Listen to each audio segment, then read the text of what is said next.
here we are, another exciting show for you on the Scouser and the Scot.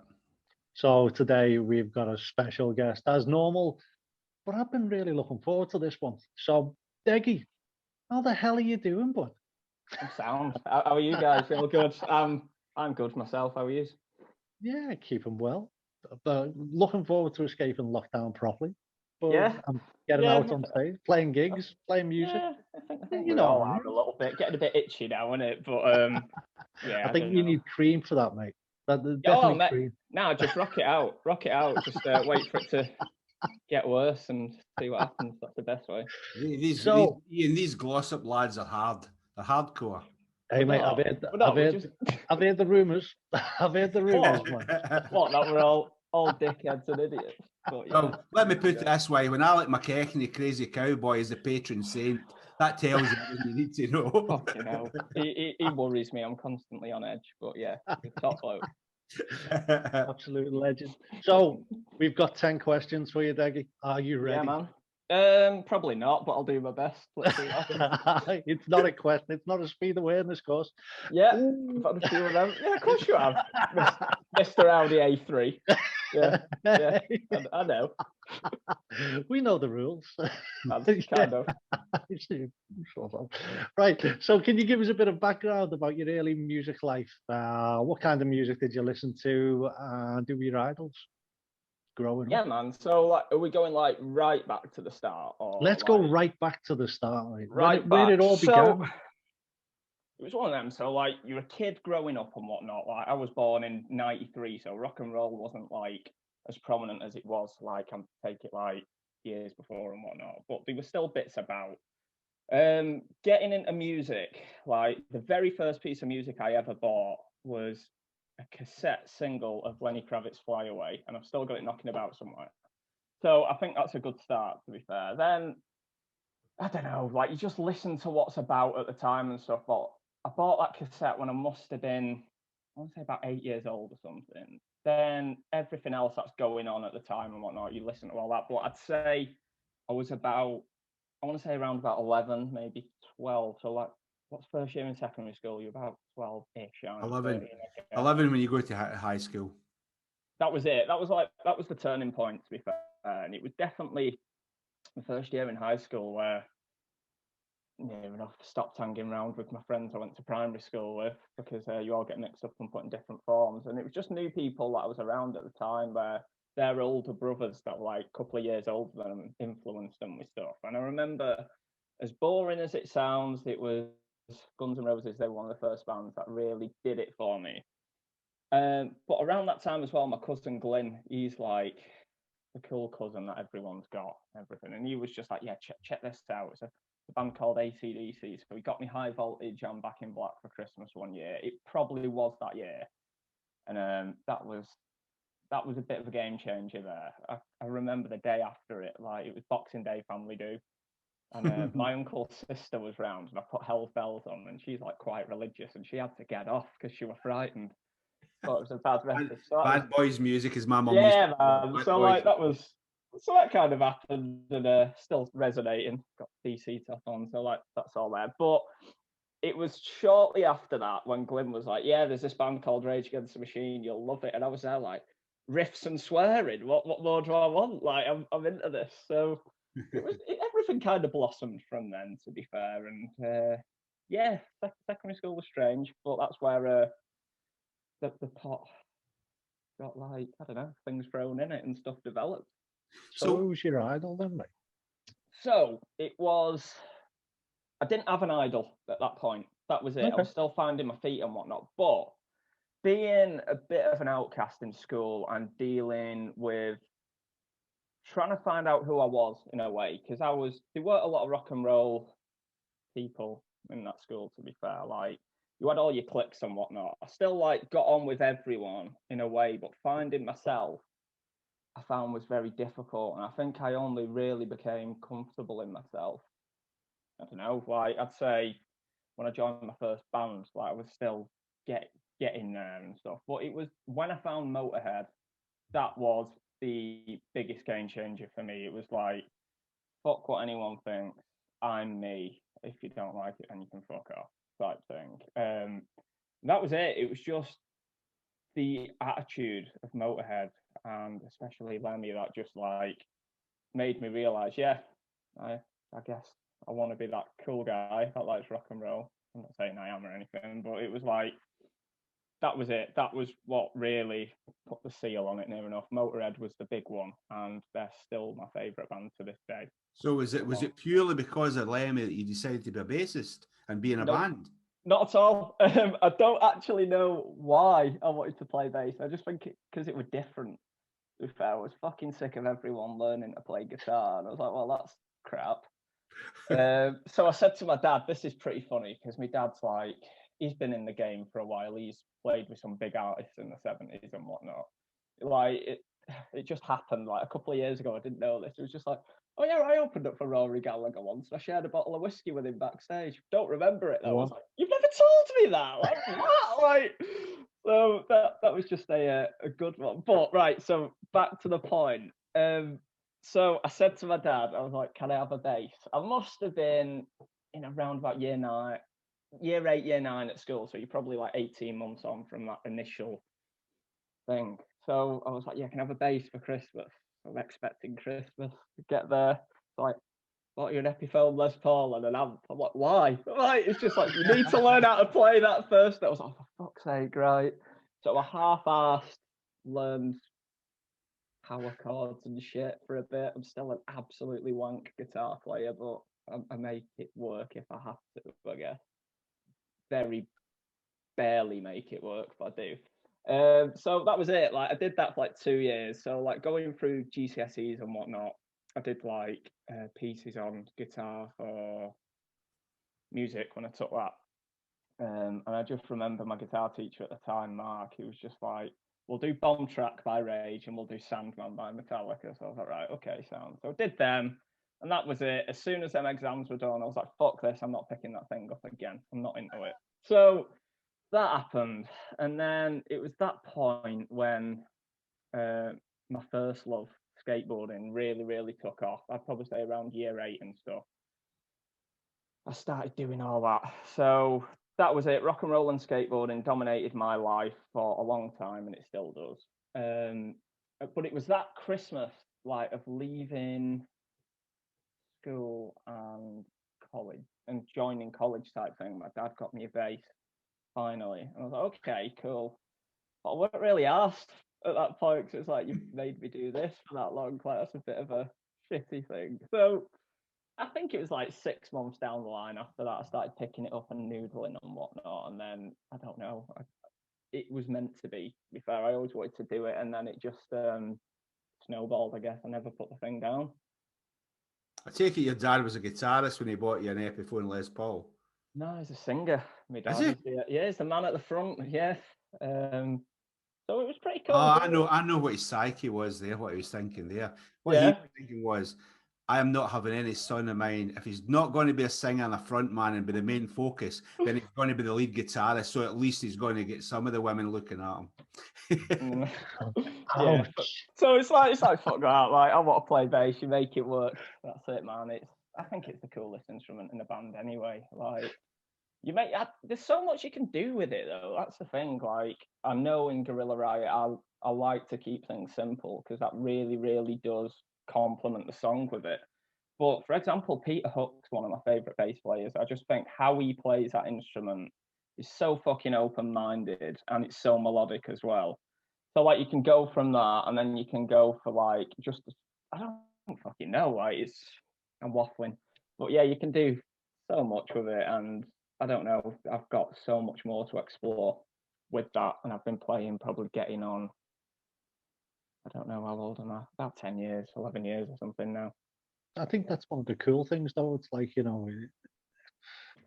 been lucky, like, as I say, to, like, get on stage with people and, like, see people playing different styles and stuff like that. And every time that we go to a gig, someone still manages to go, like, do something which is absolutely crazy. Yeah. And if I can recommend someone, go and watch the bass player from A Joker Amongst Thieves. Yeah. Oh my God, he's scope it out. Seriously, I was mesmerized. I was just like, what the hell is he doing, and how is he doing it? Like, it was just don't get. They've got a great sound. They've got a great thing, but definitely worth checking them out. Like, because it's seriously, it's something new, something fresh. He does. He play. I asked him about it, and it's because he actually can play guitar as well. So he actually plays the bass like a guitar. So he does all this. There's a song they do what they call a slow song, and it's like he's hammering on, and it never touches the strings. It's all in the neck. And I remember we were watching him at the Loose Cannon in Manchester, and we stood there, and we were just like, "What the hell is he doing?" And it sounds amazing. There is, I think it was on the New Wave of Classic Rock Webfest. It's on one of them anyway. But honest to God, it's just because he's like that. He doesn't see it as being when he just needs to do a great. But they're a 3-piece, so as a 3-piece, the bass. Got a lot of for sure, man. It was like in my life I've only ever been in 3 bands, which I think isn't a lot. So I'm pretty fortunate in a way. But the second band I was in, it was just essentially a Hendrix cover band type thing, but with like other tunes thrown in and whatnot, and that was called Gypsy Love Child, and that was essentially it was a 4-piece, but with 1 guitar, 1 bass, drummer, and then just a straight vocalist. So essentially, it's kind of like playing in a 3-piece. So I had a lot of room in that band to just essentially dick about and whatnot. And that was like the biggest thing about joining Gorilla Riot, because we've got 3 lead guitar players. It was just like I really had to wind it in, and it took me like quite a bit to like gel. No, not gel. That's the wrong word. It took me quite a while to understand my position and role in that. It's like in Gorilla Riot, less is more for sure. And Cliff Williams from AC/DC is the perfect example to follow for that. So Cliff is up there, man. He does not get enough credit at all, and I think he's just an absolute fucking beast. But that's most probably one of the cool things, though, isn't it? Like, you know what I mean? He's not trying to get out there. No, he's not trying. He's like, I'm not being funny. You've got one of the best frontmen going, and then you've got one of the most recognized guitarists going. Yeah, you've got no chance of jumping above those two straight away. Like, so it's not like, needed. That's it, though. It's just the foundation. Cool thing, yeah, definitely. The cool thing about the bass, it's like it's the driving force behind the song, and people don't realize that. And when you said less is more, that's one of the coolest things that I try and drive into someone, because it's more powerful if you can take something away and it's still as strong. Yeah, it's like, for example, like just starting out for a band, whatever. It don't matter what band it is. It's like if your rhythm section is not like that, you're fucked. Like, to put it blunt, you are fucked. And I don't know. It's just. I suppose in football parlance, it's like having that spine of the team. Oh, for sure, definitely. The centre midfield, the centre back, and if you've got a really strong spine down it, then the rest can do their parts. And I guess it's kind of like, it's like you talk about AC/DC, but even Malcolm Young, he knew what his place was, but you take him out of that, and it wasn't the same. Nah, man. Like, Malcolm is the best rhythm guitar player that has ever walked the face of this earth. Like that, there is no argument with that. He is the best, and probably closely followed by James Hetfield, in my opinion. Like, both those guys know their position, and they are just so fucking solid, and that's just what's needed for good rock and roll, man. Like, just solidness. I agree. So you've touched on a bit of Gorilla Riot. You've said that you've only been in 3 bands. Can you give us a little bit of? Obviously, one was the kind of Hendrix cover, was it? Yeah, near enough. So what it worked. So it's actually quite a cool story, to be fair. So my first band I was ever in, who's a mate of mine, Alex, who I used to sit next to in film studies, and he used to mention that because he went to a different high school, and his group of friends there, they were looking for a guitar player for this band. And like, I used to sit next to this guy for about 10 hours a week in college doing film studies and whatnot. And I built up a good friendship with him. And I said to him, I'm not a guitar player, but I'm confident enough to potentially step on stage and play bass. And Alex was like, cool, because I'm playing bass in that band, but I don't actually mind learning the guitar part. So that's essentially what happened. He just took up guitar role. and I started on bass. That band was called Conspire, I think. Yeah, it was. I had to think then. So we were called Conspire. We did 4 gigs. Nerves got to me bad back then, so I'd go and throw up behind the venue every time, which was always a treat. And that was that. And then I realised, I just said to him after 4 gigs, we're absolutely shit. I'm done. Fair enough. So I got off. I'm still great friends with everyone to this day. They're some of the closest friends I've got, especially Saxton, the singer and guitar player. And then after that, it was during college. So I did music tech then, and it was honestly just a DOS. It didn't benefit me in any way whatsoever. It just bought me more time before I got to get a job, and real life came along, to be fair.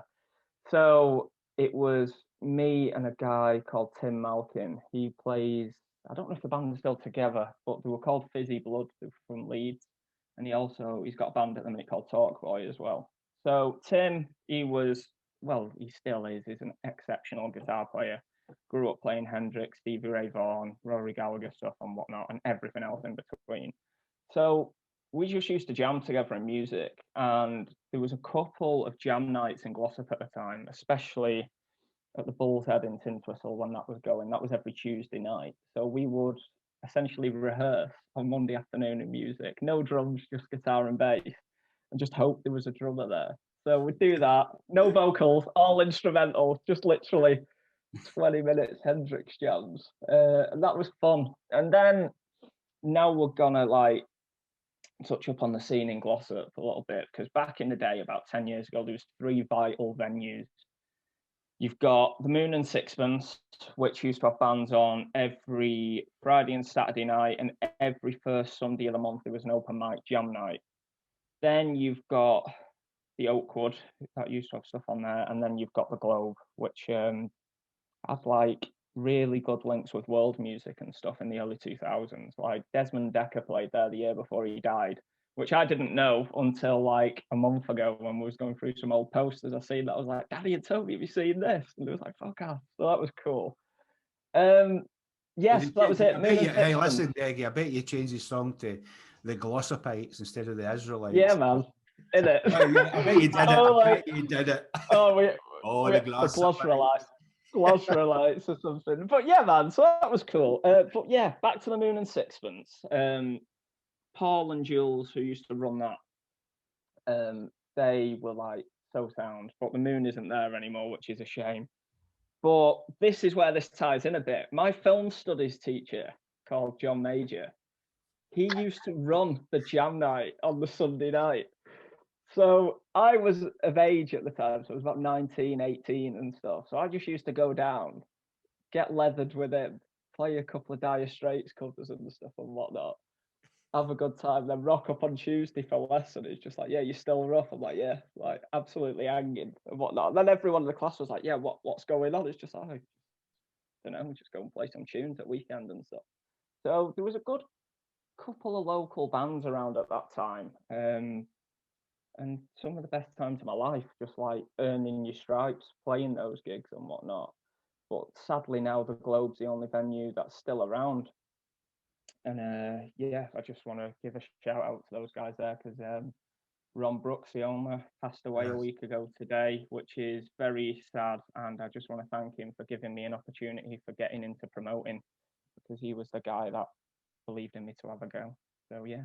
Yeah, I saw that post the other day in social media, mate. It's a sad loss. And these are the people, and we'll come on to that later as well, because these are the people that come into your life and make a difference. But there again, we've got to take that chance and that we're given and run with. So yeah, it's a good point to make. So obviously you ended up in Gorilla Riot. So I think it's quite well.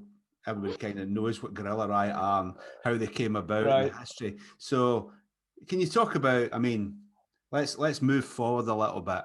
So you brought out your first album, Peach, and was it January 2020?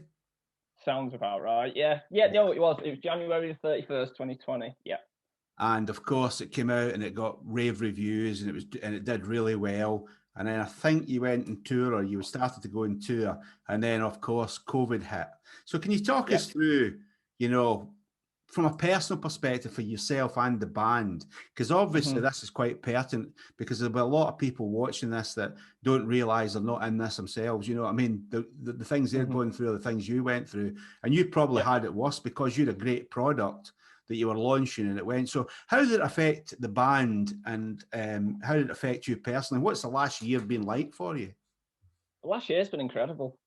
It's been the best year of my life. I'm not lying at all. It's been an absolute blessing. It's been fantastic. But we'll go back to the original thing. I'm not gonna chat shit about that. But yeah, like, it was extremely stressful getting that record ready to be put out. Obviously, there was a lot of like hicks along the way and stuff. And then when it's showtime near enough, everything's coming together. It's like, fuck, this is getting serious now. The album launch show tickets are selling out. It was at Rebellion, so that's quite a big venue as well. So that was cool. I think we nailed it that night. It's one of my favourite gigs I've ever played with a band. I'd probably put it at number 2, just behind Rambling Man. So that was it. It was just chaotic getting that sorted out. And you're hearing like the rumblings of coronavirus and stuff. You're getting the odd meme sent about people aren't taking it seriously yet and whatever.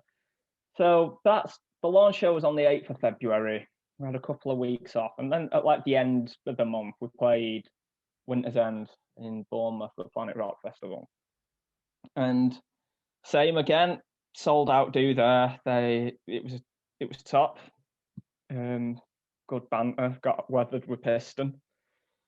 Good friends and whatnot. And then that was it. We came back and stuff started like picking up and whatnot. We were due to go on tour on, I think it was the Saturday at Bannerman's and the Sunday at the Waterloo in Blackpool, and the Tuesday beforehand, lockdown happened. So it's like, right, so I've got all the stress of a tour dropped off my shoulders. Okay. Not going to be in work for a bit. Right, that's cool. What do I do with myself? I don't know what to do. Like, I always keep myself so busy doing things. It was like, I was walking around the house one day and my mum was like, what are you doing? I was like, I don't know. How do I chill out? What do I do? So I just like picked up a 6-string acoustic and just learned some 70s rock tunes for a bit. And then, yeah, I don't know. It was all right. What about the rest of the band, you know, from their perspective, as a band as a whole, you know, how long was it before you started sort of like actually talking, doing stuff and creating new stuff for the future? Man. So it was one of them. I was going to have another breakdown. It was coming on. Burnout was going to hit very soon. So that's why it came at a good time for me. But for the rest of the band, like, I think we all were eager to get this tour under the way and just hit the road, because I'm going to stand by it. Peach is a fucking good album. I'm really proud of what we've done there. And I think it just really represents the last couple of years, to be fair. Like, we do work hard when it comes to playing shows. We do try and play a lot. Like, I'd say, I guess, like 70 to 100 shows a year. Like, on average, I reckon we've done over like the last 3 years before COVID hit. But for the guys, because Liam, Charlie, and Arjun live together, it was probably different for them. So I don't know. I can't speak of it, but they did a couple of like trisolation sessions, they call it, like, and they just did a couple of our tunes, and then I think they did one cover. Like, that was it. Like, so we put them up early in the first lockdown, so those went live, and then when things went on a little bit, it was just we thought about it, and it's like, live streams out for us, right? So we'll bin that off. And then just other stuff like that. So we got really good offers for like live streams and all that stuff and whatever, but it's not us. So we just thought, fuck it, let's just go quiet. Like, I'm not gonna do anything. Right, so let me start that again. We were just gonna go quiet, and it's like, we're not gonna try and big things up just to keep our name out there. Like, that's it. It's like, we've just brought this album out. It sounds bonkers. Album's come out, and we just thought, fuck it, whatever. Like, we'll bin it off. We'll go quiet. and then that's it. We'll get to it when we get to it, in a way. So things are snowballing a bit at the minute. We've got some really cool shit in the works, and I'm interested to see what we can do this year and next year with that. I think, to be perfectly honest, I think a lot of people are in the same predicament, and obviously it's great to hear that you've had a bit of downtime. It sounded like, you know, you needed it personally, but as I say, I know exactly how you feel with the live shows. It just didn't feel right. It didn't feel right for us. It was one of them where we did kind of acoustic things, but it was still playing instruments, but it was a weird feeling. Yeah. Hopefully, and I say hopefully, we'll all be able to escape in the next couple of weeks, and we'll all be able to play out properly and stuff like that. I think so, definitely. I think so as well, and I'm hoping so, because I think it's much needed.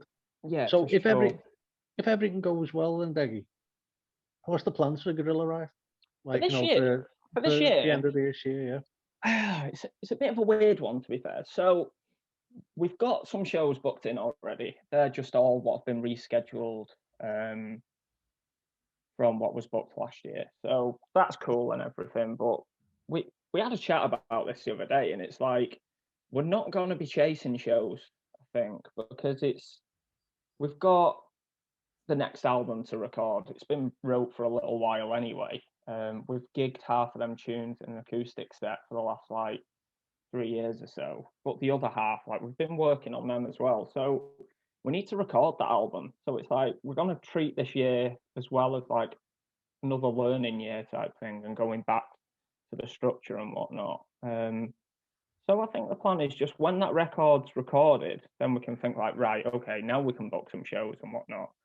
Because us being us, it's easy to fill that calendar up, and it's like, fuck, when are we going to record this album? So that's the view I think that we're going down at the minute. I think, to be honest with you, Deggy, I think it's one of these things where there'll be so many people rushing at it that it'll be literally a log jam. Of course it will. And I think, to be honest with you, you're making the right decision because of where you find yourself. I think most people would be expecting you to go, right, let's go out and tour Peach now. But the fact is, contractually, you've got another album to do. So we have, but it's like that. Like, I'm going to be totally blunt about this. Peach is done. That's it. It was like, it's over 12 months ago now. Like, okay, the tunes are relevant from a live perspective because there's some of them that we've not gigged for a while, but we can't really go out when things ease up and stuff. And it's like the Peach tour 2 years after it came out. I think you're just like hanging on to a dream with that one a little bit. I think you need to think, right, that's done. That's in the past. Like, the future is unwritten, and it's like exciting for what that might hold. So it's like, if you weren't at the album launch show where we played it in full, then tough shit. It's your own fault. So that's the way I'm looking at it, in a way. So tunes obviously will be played going forward in the electric sets we do and whatnot, but it's one of them. I don't think we're going to do an advertised Peach tour because that is done, I think. So I think that's the right thing. Personally, I think it's the right thing to do. I don't think it's what everybody would do. But then again, some people just think they have to follow an A with a B and then a B with a C. They don't think outside of the box. And do you know what though, John? And do you know what I'd like to see? And this is just a personal request though, Deggy. I wasn't lucky enough to get to that show, I'll be honest.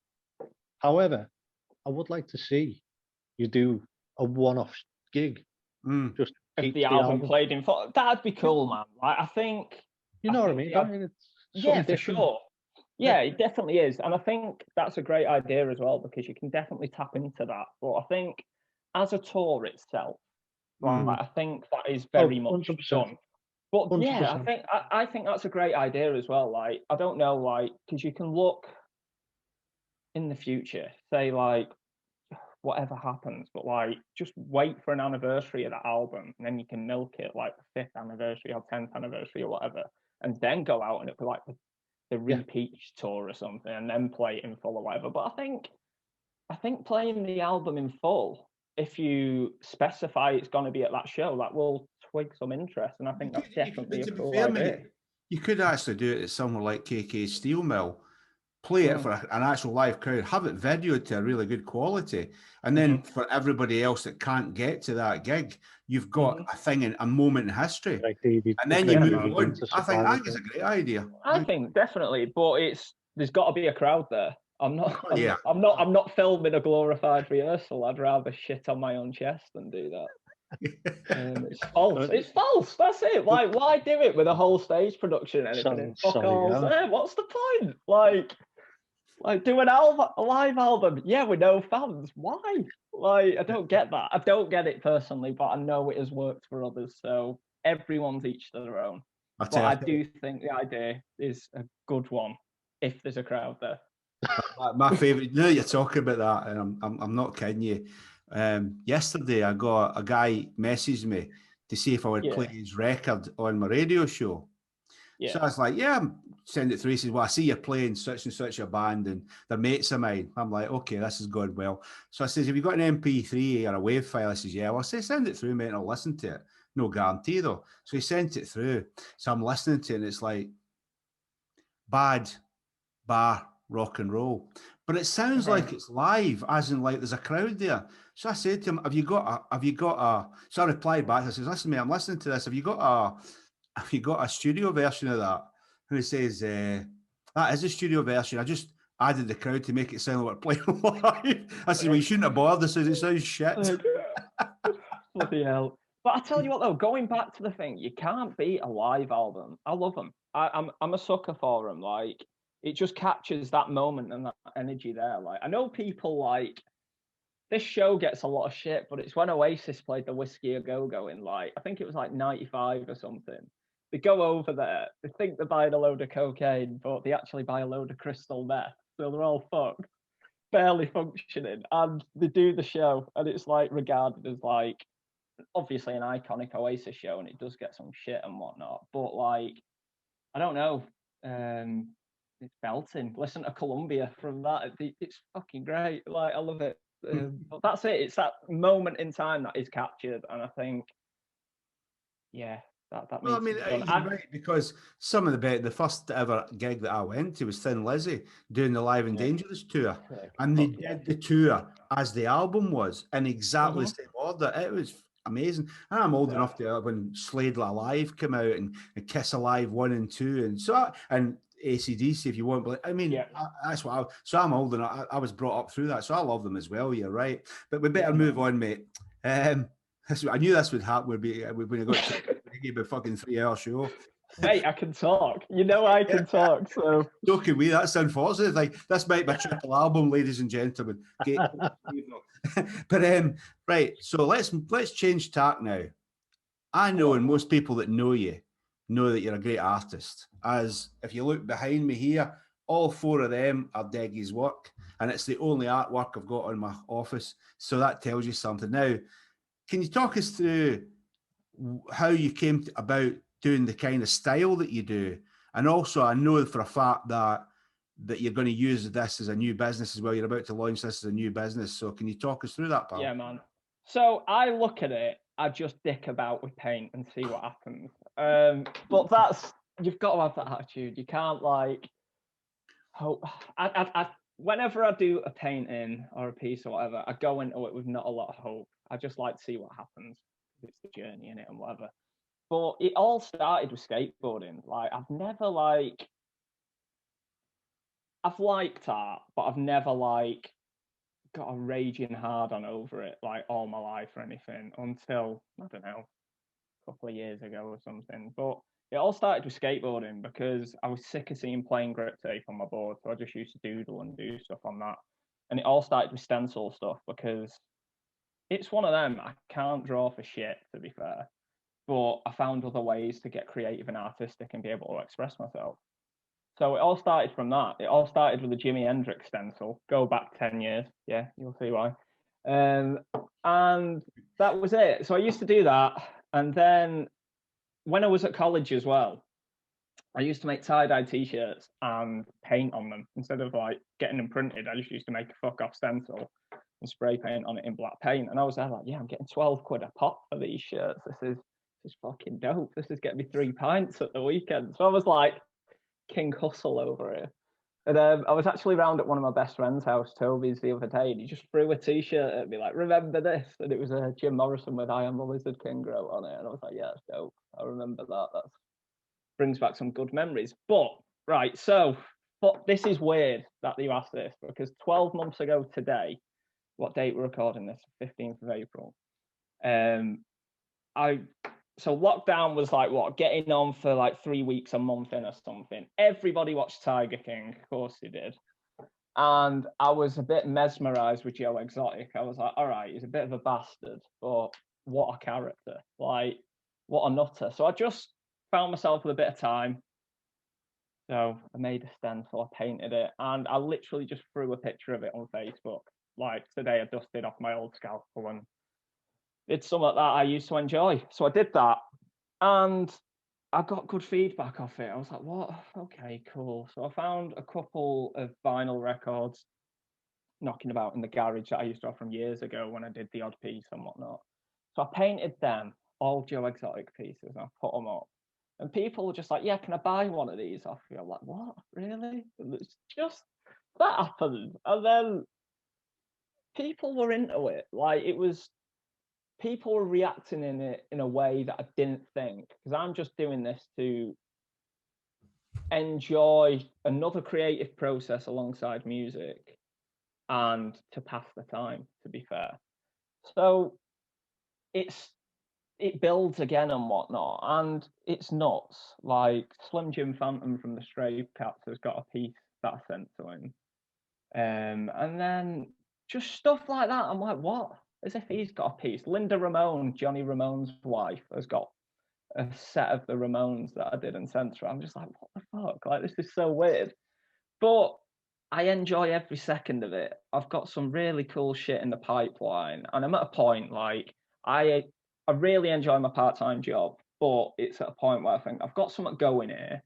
I do believe in myself, and I'm gonna have a go and try and make this work. So I've got a collaboration coming up with one of, what's the best way to put it? He's an extremely influential Scandinavian guitar player who's in 2 big hitting bands from my area, and I can't believe I've managed to pull this one off, and all I did was ask. And then I've got some other cool shit in the works, so I'm hoping to have a website launching anytime now, to be fair. Yeah, so if you check it out, that'd be dope. I What's really appreciate it. Eh? What's your business going to be called? Hashtag Deggy doesn't have a clue yet. He's not thought about it. It's just not a chance. I don't know, man. It'll just be something along the lines of like Deggy.co.uk or Deggy. I think Deggy draws Dallas. Yeah, something like that. just it'll be something simple. Like, I don't want to overcomplicate it or anything, but it'll be something like that. And it's just a good creative process for me, and I'm keen for, if any bands like want to approach me to create just like a limited edition thing that they can do for the fans or something and whatnot. It's to have fun. That's the thing. It's actually a cool idea, that, because for bands, from my perspective, I saw when Gallows Circus did one, they did pre-sale things for their EP, and Ben did 3 pieces of artwork, because obviously he customizes the guitar, and he did 3, and they were the first things that sold, and they were like 100. Yeah, they were cool, man. Like that. And they were amazing, but they sold. So bands, obviously, this is, you get Deggy to do something, then you put it up for sale and you make money. It's all good. Exactly, man. Like, there's loads of possibilities what you can do and stuff, and I'm open. Like, that's it. Like, as you can see behind you, you get an idea of my style. Like, it's very blocky pop arty type thing. But that's it, man. Like, if anyone's keen, hit me up. I'm open. My ears are open, and if I can make something happen for you guys, I'm fucking keen. And the good thing is you can actually say to Deggy, I want it with a light blue background or a grey background or an orange, or like the one up there which has got multicolour and light blue. So you can't actually he's not precious about it. He's basically an artistic prostitute. He'll do it. Yeah, man. Like, riddled with it. But it's like I feel like I'm getting old a bit now, because I'm getting a delivery coming tomorrow. I'm like, yeah, I've got a spray paint can holder. Old 85 cans, yeah. Well, like, I'm getting giddy over like little things. I'm like, fucking hell, I'm getting on now, I guess. So yeah, That's pretty Way to cool, go, though, mate. man. Way That's to nice. go. I know, But yeah, fun.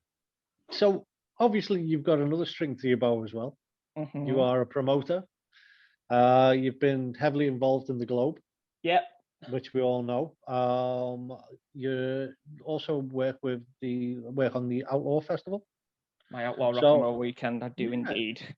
Definitely. So, in your mind, what do you think makes a good promoter?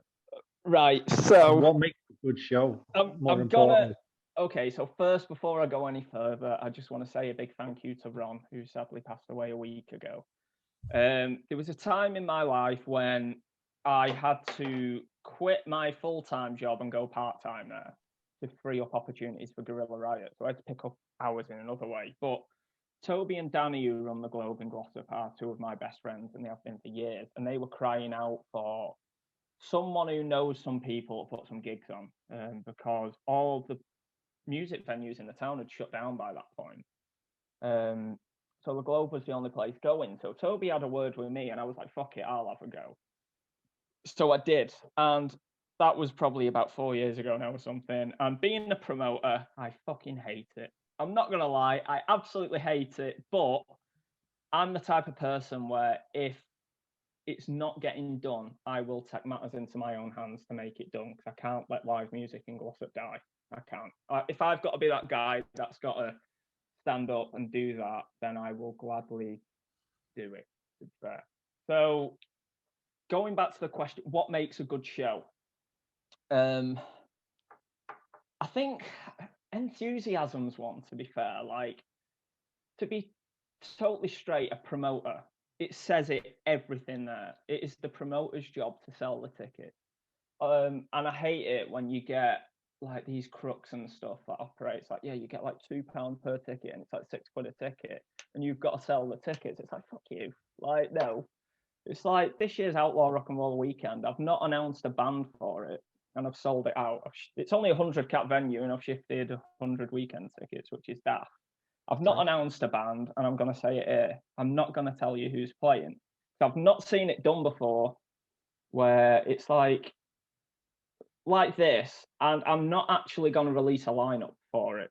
It's going to be a total surprise. You're going to know who's playing when the bands actually hit the stage. That's it. So I think it's one of them. I could throw a curveball. I could put my headliners on first if I want. It don't really matter. But what makes a good show is enthusiasm for a start. Everyone's got to be up for it. As I said, it is a promoter's job to shift the tickets for sure. But being a promoter, it has happened very few times when a band has been enthusiastic with me and they actually are throwing stuff back and forth and are actually helping with that. I'm not saying don't do that, because I'm in a band myself, as you know, and it can be a bit annoying, but it all depends on finding that happy medium. I think people have got to work with each other, and it's finding who the good guys are in the industry as well, for sure. So that's it. If you're a band looking for opportunities and stuff, like if you can do things to help the promoter and stuff and whatnot, then that's going to go a long way. Like, there's a lot of situations, as I said, where they're like, if you sell this amount of tickets, you get so what and everything. And I think those deals are bullshit. Just try and agree a set fee when it comes to it. Because who wants to walk away from a gig with like £33 to split between 5 of you? It's a bit of a kick in the dick. Like, it's not even a tank of fuel. Just try and think of round figures, like 50 quid, 100 quid or whatever. But sometimes you do them shows where it's just like, I'll sort you out a case of lagers and a scran and whatnot, and they can be the best ones. It all depends. Like, you scratch my back, I'll scratch yours. So, like, you be in the band, like, you put the work in, man. Like, if you're looking for opportunities and stuff, no matter what it is in life for me, is I won't wait for someone to ask me to do something. I will create an opportunity for myself and I'll kick the door down. That's the best way, I find. And you've got to have that drive as well, I think. You've got to, I think as well, Deggy, I think as a promoter, if you're going to be successful, you've got to believe in what you're doing. You've got to think about your customers. You've got to think about your customers, and your customers as a promoter aren't just the fans; they're the bands as well. So your job is to try and create the best experience possible For for sure, both definitely. sets. I think anyway. That's what I. Yeah, you've got to, man. That's it. It's a You know tough what, Paul? game. It's a very thankless job being a promoter as well. People really forget that. A lot of work goes into it, and it goes relatively like unknown, and it's very thankless. But that's it. It's finding your target audience being a promoter. That's the thing. And When you say that's quite a lot within the music industry anyway, and I say that because, like, you know, you've got sound engineers, lighting engineers who don't even get a thanks, like, nah, from man. some of the bands and stuff like that. At the end of Yourself, the day, your promoters and stuff. like if you're going to be a cunt with your sound engineer, they're having the last laugh. Oh, Like, 100%. 100%. Like, Oh, they will make you look like I a have cunt. seen that. Yeah, man, that's Yeah, it. I've Like, seen it. You just sit back and you just go, yeah, like that's it. Like, it's one of them. Like, I think it's one of them. Like, as well, for anything in the industry, in a way, I look at it. You've got to be yourself. Don't kiss anyone's ass for an opportunity, and mean what you do. In a way, I think. Like, there's no point doing a. Well, Arjun said this really well on the Beyond the Vibe podcast that we did not long ago. He said basically, I play for myself, and if other people like it, then sweet. If they don't, then I'm not asked. And I think that's rule number one. To be fair, don't cater for something you're not. Like, if you see a tour coming up, don't write a tune like that band in hopes of getting it. Be yourself, form your own identity, and follow that path. That's what you've got to do. There's too many people nowadays. There's too many people nowadays that are kissing ass for opportunity and stuff and whatnot. And it's just like, if you just play your cards right, you'll be fine. It might take you a bit longer, but it'll work out better in the end, and you'll feel better about yourself. I think you're right, because I think it's quite obvious, and I won't name names and I won't give examples, but you know, there's bands have come to me and they've said things like, how do we get supported and promoted by such and such a group on Facebook? You know, how can we get them to take notice? And I says, why even trying?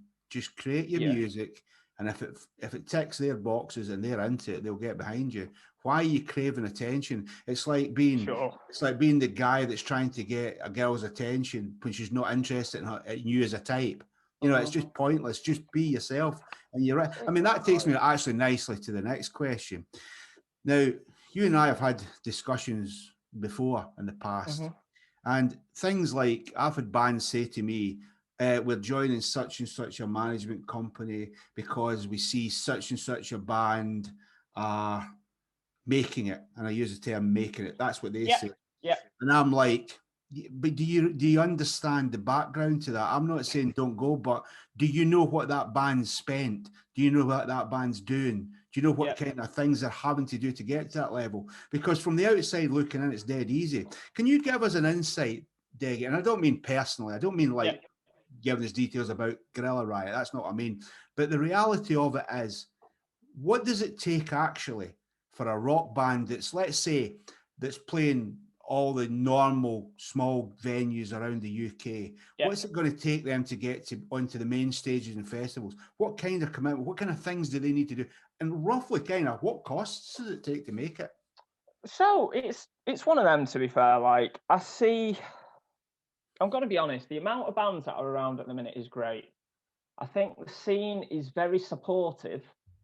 There is a lot wrong with it, and I personally probably only like about 5 bands that are on the scene at the minute. I find myself looking in new areas for new music to keep things exciting. Yeah, you connected me up with one yesterday. Yeah, it's just like, as well, like, for example, like, it's one of them. It's like, where do you want to go with it? Like, there's some absolute tripe about at the minute, and I just see them throwing money at people to get the name out there, and it is working. And I think the product's absolutely dog shit. If you want to take that next step, just start creating rock and roll with no meaning and no thought into it, because people seem to like that. But I don't know, like that's one of them. I think I'm going on the negatives there, and I shouldn't be. So if you want to try and adapt and take the next step up, one of them, you need a good product. That's number one, I think, and you need something that's going to stand out. So don't write the same generic bullshit that's around with a lot of things. Like, for example, Planet Rock are playing some stuff and that, and I think they're playing the wrong bands that are around at the minute, and they're not doing a very good job, to be fair. So I don't listen to Planet Rock anymore. But that's it. Like, it all depends what people want, though. Like, if you've got an album and you're serious about it, you're gonna need a good PR campaign, and you're gonna need a good set of people around you. And I feel like if you want to start with management, you need to find someone that gives a shit and does care about your product. And I think we did well with Peter Keeble. We've been with him for, I want to say, getting on 4 years now, and he's worked an absolute blinder for us in the past, and he still does. But it's one of them, like, we've only ever worked with a manager, but I know when the next album's out, a solid PR campaign is gonna be needed, and they're not cheap. I reckon for Can you give us some idea of cost? Because listeners don't know. Yeah, so for a PR campaign, the estimates I'm getting, like maybe like a 4-month campaign or something, you're probably looking at about $3,000.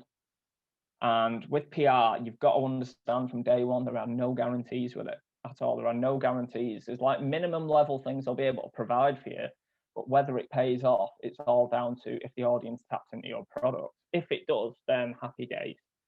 That's what you want. But then again, getting a good booking agent on your side is important as well nowadays to try and drive the fee of your shows up.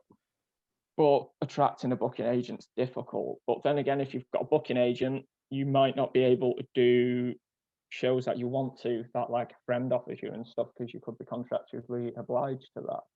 So there's a lot of swings and roundabouts with stuff.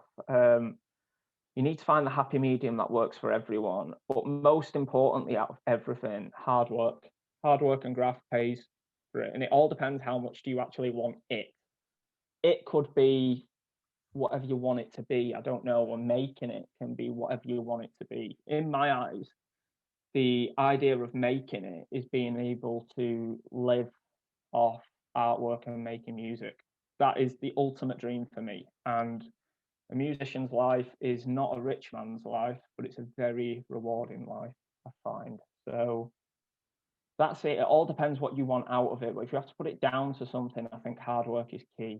Like picking the right shows too. Don't accept every gig you're offered.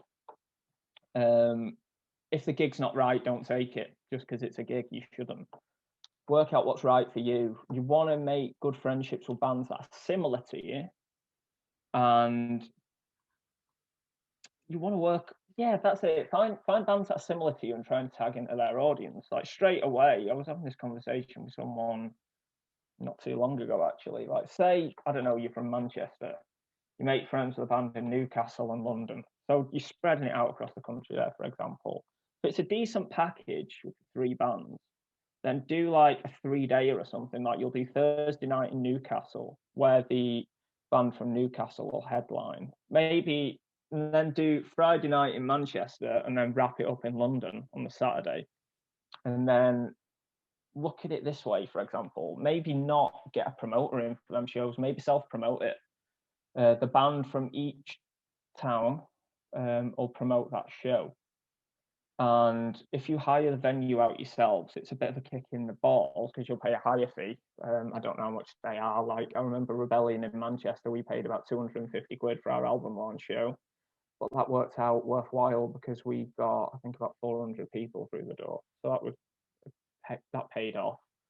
But the smaller venues, so if you want to go to smaller bands, if you're hiring out sweatboxes like 75, 80 Kappas and stuff, like the really nice intimate shows, maybe use it as an incentive. Like you're doing this 3-day thing, like a Thursday night in Newcastle, Friday in Manchester, Saturday in London, maybe to make it appeal to bands more, instead of splitting the fee each night between you or whatnot, maybe just do like the band in their hometown for that show will take all the pot. So everyone's going to be driven more to put more effort into that show or something. I don't know. It's just an idea. I think I've never actually thought about that before, Deggy, but I think that's a key thing. But one of the things that you say, and I would like to stress in case people didn't pick up on it, the thing is to make sure that if you're going to do this, that you pick bands that are of a similar genre to you, so that the fact is, that if you go to Newcastle or London and you're a Manchester band and you're playing to their audience, that audience is going to like you, so that next time you go there, that they're going to turn up again, come back. and that is a key thing. But I like that idea that the local band, if because it's going to incentivize them to do well, to push it. Yeah, it's like that as well. If you're a local band, why do you need to work for one of them rip-off promoters? Can't you just go down to a local rock club or something and be like, can I put a night on? I'll self-promo it. But you got to think about, if you're the band and you're taking that challenge of promoting it, you want it to be busy. You don't want to have a headline show in your town and it's embarrassing and it's half dead or something. Like, it's kind of like you want to one-up the other bands because you're going to be playing their gaffs as well on the way. So, like, you want it to be busy. So I think that's a shout. Like, if you keep the ticket price relatively fair, like set for each night, like say if it's like 5-10 quid or something, I don't know, and then do it that way. If you self-promo in the gig, sweet, and then do that. Like, take the cut yourself for the respective show that you're headlining, and yeah, I think that's a good DIY way of doing it. And don't be afraid to ask. That's it. People aren't going to come to you with stuff. Oh yeah, that's a fact, because these bands that nobody knows, that they contact me as a promoter, you must have it as well. Can we play a show there? And you've never heard of them, and it's because they're just sitting back waiting, and they think the promoter's the only answer. When in reality, they can do what you suggested, which is the old punk way of doing it. Which is, if you ever read Duff McKagan's autobiography, he never moved away from that punk ideal, that Seattle thing. No, and that fact that let's all work together. It's a cottage industry thing. And then, do you know what? You'll find that it'll start developing further and further. And then, because the other thing is, the alternative is you'll just end up playing your hometown all the time. Yeah, and you need to branch out. And you name dropped one of my heroes there. I've tried to rip off Duff's tone for years, and I can't pull it off. He's a fucking killer bass player. But yeah, going back to that, like, that's it. I think you need to branch out, and don't be afraid of playing, like, I don't fucking know. Where's, I don't know, Leicester on a Wednesday night or something, if the gig's right. You're finishing work at 3 o'clock, you're jumping in the van or car or whatever, you're doing your gig, you're driving back, and then you're in work on the Thursday first thing. Like, everyone's done it. You've got to earn your stripes. If the gig's right, do it. Oh yeah, as a work ethic thing, that's the one thing, Deggy, that everybody we've talked to on here that's in bands and being successful or being successful, it's a work ethic. And you alluded to it yourself that before lockdown you were heading for a breakdown, and I would guess that was because you'd taken on too much. You were but you were taking on too much, and you had. Oh man, for sure. For sure. I do it every time. Like, it's one of them, like, if Corky's not driving for us, I'm doing it, and then I'm tour managing us, and then sometimes I'm doing merch if I can't get anyone. So it is full on. It's another job. It's a second job. Oh, fucking hell. It's my first and job. The rest. Never mind the second job. I don't know if I find time to actually go to work. That's the bizarre one. But that's it. Like, I think you've got to mean it. If you don't mean it, then why are you doing it? That's it. You've got to believe in yourself and fucking mean it. Like, yeah, and I think there's a lot of bands around at the minute, and I see it, and there's very few of them who mean it. Like, the idea of the traditional rock star has gone out the window. Oasis were the last true rock and roll band. Everyone since them guys have been just like tame as fuck, to be fair. Don't be afraid to piss people off along the way. If they say something that you don't agree with, definitely voice your opinion. And that's it, man. Like, don't take bullshit. And one of the best examples of that, mate, is somebody that I hadn't even paid notice until you did a picture of him, and you put it up, and you put something like, "I love this kid," and I was like, "Who the hell is it?" So I looked, and it was Youngblood. And he's the perfect example. I think he's now at that stage where he breaks the rules and he just does what he wants to do to a degree. And I think he could be that kind of person. Yeah, man, for sure. It's actually funny because his nana's got one of them pictures, which is absolutely daft. Ah, has she? Yeah, it turned out a friend of mine is like her cousin or something. So she was just like, "Yeah, will you pop one of these over to Mary?" I was like, "Yeah, for sure." And then she sent me a nice message after, like, I really, really appreciated that. I didn't. Because he's for Yeah, Doncaster, isn't he? He is, man. He's a northern lad. It's one of them. Don't get me wrong. I think a lot of his stuff isn't great, but he has got some absolute bangers, and he's doing his own thing, and that's what matters.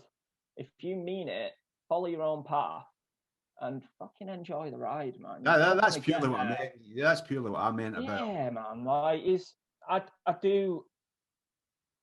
dig it. I really do dig it. The guy is blowing up at the minute, and I think he's pretty fucking cool. I'm not gonna lie, I do. I think he's ace.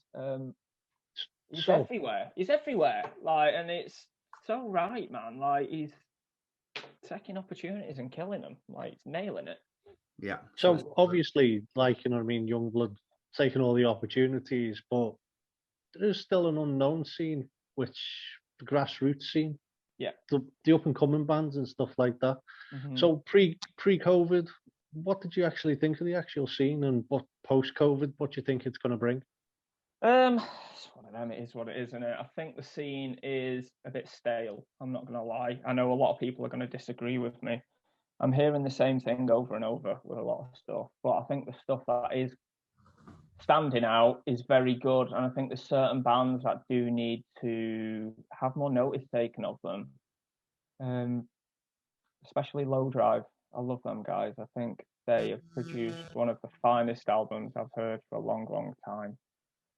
So I'm looking forward to seeing what they're going to be doing. But that's it. Like, it's one of them. It's there. I don't really think too much into it, to be honest.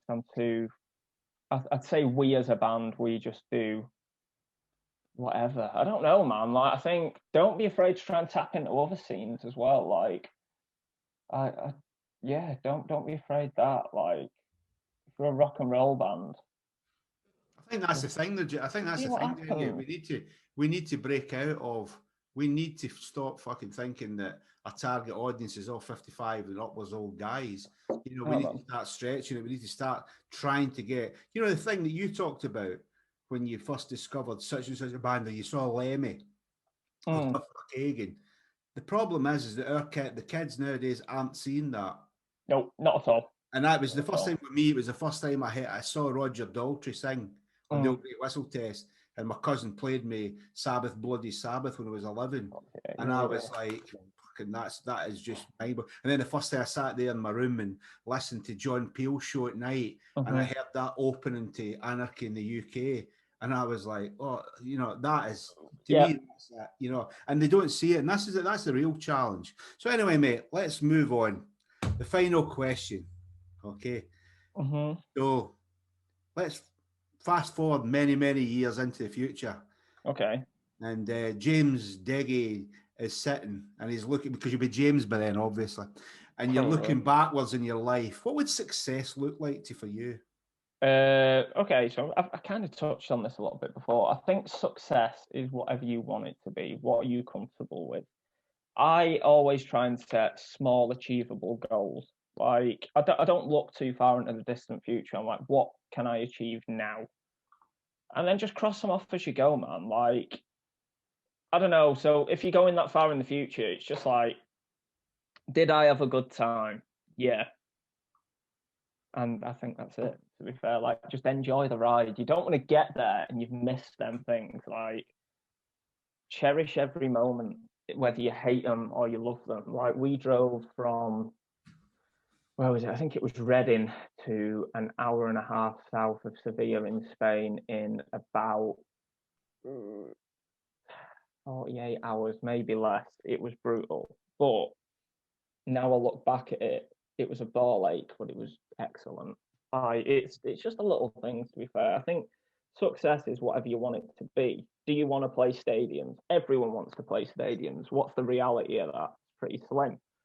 But would you rather do that and try and chase that, or would you rather have a diehard fan base that is loyal to the death and will follow you everywhere you go and play? I don't know. In a way, it's cool. I'm thankful for everybody that turns up to our shows. I'm thankful for every person that comes and says hello. Like, people don't have to buy merchandise to be supportive. It's nice that people do that, but take the time with the people. They're the ones that are going to come back. They're the ones that are going to allow you to do this, to be fair. So don't overlook them. But that's it. Keep them wanting more, like, in a way. Like, don't give too much away. And that's it. Just look after the people who care, and you'll be all right, I think. You know what? Makes sense. Yeah, I don't think there's any way. I don't think there's any other way to actually end the show with that. I think that's a great way to end it. Yeah. However, I'm a Scouser. I always want one more thing, mate. So I'm going to ask you one more thing. Here we go. Give us your links, Deggy. I'll say that one of the guys goes, I want to be on your show, one of your shows going forward. How do we get in touch with you? Give us your links for Gorilla Riot. Give us a potential link for your art as well. Okay, so I think the best one is on Facebook. Just search Gorilla Riot. You're not going to miss it at the minute. It's probably going to change soon, but it's just a fuck off peach with a leopard print background. So that's the band's one. But I think if you just speak to our manager, Peter Keevil, I think his email address is like info@tmrbandmanagement.com or .co.uk. He's a very approachable guy. He's a nice guy. So drop him a line. And it's one of them as well. Like, I know you as well, John. Like, it's one of them. If people ask you for advice, like being a manager, even if you work with them or not, you still reach out and guide them. And that's I do it all the time. I've met up with bands before when they've asked me for advice and stuff, and it's like, okay, I'll do my best. I'll see what happens. But that's it. Don't be afraid to ask. You can find me on Instagram at Deggy Gorilla Riot. You can find the band on Instagram at, I think it's Gorilla Riot Rock, and that's it. Like, or look into who's promoting our shows. We don't have a booking agent. We work with people we trust, or we'll self-promo it ourselves. So don't be afraid to drop us a message and whatnot. And if there's any gigs or whatnot, find who's promoting it and just have a word. Like, we work with the good guys. So that's all I'm going to say. And if you're looking for him at Facebook, he's known in Facebook as Scot Chegg. And it took me probably a year before I realised what that was. And it was, I think it was Alec McKechnie that said, "You do realise it's Scot Chegg?" And I was like, "Fucking never thought of that." I actually thought, I think the first time I met you, I called you Scot. Yeah, you did. You did, and I cracked on like it was normal. I'm used to it now. Like, more people call me Scot than my given name. It's funny though, because Toby at the Globe, whenever we're on tour or gigging, I'm not there and there's a gig on at the Globe. It's funny. It's like, he's just like, yeah, you get bands like chucking through the door. It's just like, yeah, Scot about, and he just sniggers to himself. He's like, yeah, no, he's not. But Joel's upstairs. Well, it's no different for me, mate, because my name's in reverse on Facebook. I know it is. I know everybody calls. So even half the bands that I work with call me fucking Craig. And I'm like, yeah, I just answer to either of me. It's of my own making, as it is with you. But anyway, yes. we'll put all your links down below. Yeah, man, that'll be sweet. Everybody will be able to see that there. Yeah, man. So do that. Just drop us a line if anyone needs anything. I'm always keen to help out where I can. Don't feel afraid to. My ears are always open. Yeah. Thank you very much, mate. Really appreciate your time for tonight. Can't thank you enough. We'd love to have you back on. Yeah, man. Hit me up anytime. It's been a pleasure. Really appreciate it, but there's one last thing we have to do. John, over to you, mate. Well, there you go, ladies and gentlemen. Another exciting excerpt of the Scouser and the Scot. And until next time, you know what to do. Hit that cowbell and subscribe.